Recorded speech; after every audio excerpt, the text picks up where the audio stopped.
Pemirsa, kita akan memasuki Habar Nang Panambayan. Kalimantan Selatan menjadi salah satu provinsi yang mengalami penurunan tertinggi kasus stunting.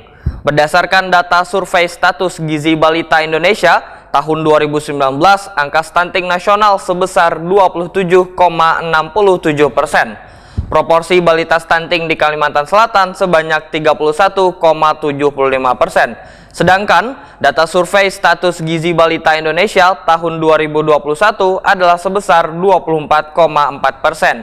Sehingga angka balita stunting di Kalimantan Selatan masih di bawah angka nasional, yaitu sebesar 30%.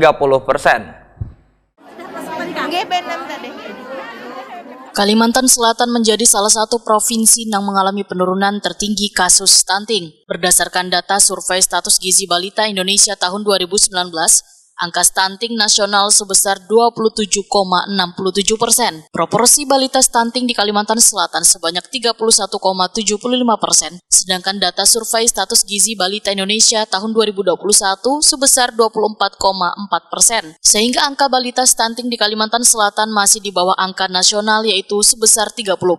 Bahkan terhitung sejak Desember 2022, Kalimantan Selatan kembali berhasil menurunkan angka stunting hingga 26,4%. Demikian dipadahkan Kepala Dinas Kesehatan Kalimantan Selatan Dr. Diaudin Wetakoni Prima TV, Baisukan Selasa 21 Februari 2023. Diaudin mengakui bila kasus stunting masih terjadi di sejumlah kabupaten kota, yaitu Kabupaten Banjar, Banjarbaruan, Banjarmasin. Berbagai upaya telah dilakukan oleh pemerintah daerah masing-masing dalam menurunkan kasus stunting tersebut, salah satunya gencar memberikan imunisasi bagi kekanakan. Belum ada penurunan. Nah, kalau yang masih tinggi ya itu jadi target kita sebenarnya. Soalnya dalam waktu dekat ini kita akan audiensi lagi ke Banjarmasin. Tapi Banjarmasin bukannya tanpa usaha. Banjarmasin sudah luar biasa dengan dukungan wali kota dan ibu walinya. Wali kotanya sudah melakukan imunisasi itu, Pak, ya.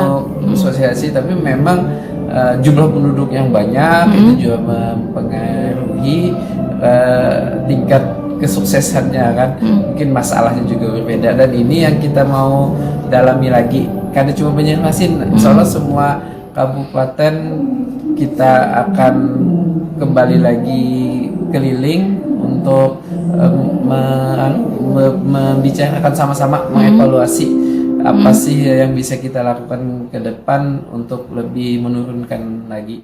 Diaudin mengaku optimis bila kasus stunting yang mencapai 14% disebabkan tingginya jumlah penduduk di Kalimantan Selatan ini akan mengalami penurunan pada tahun 2024 mendatang.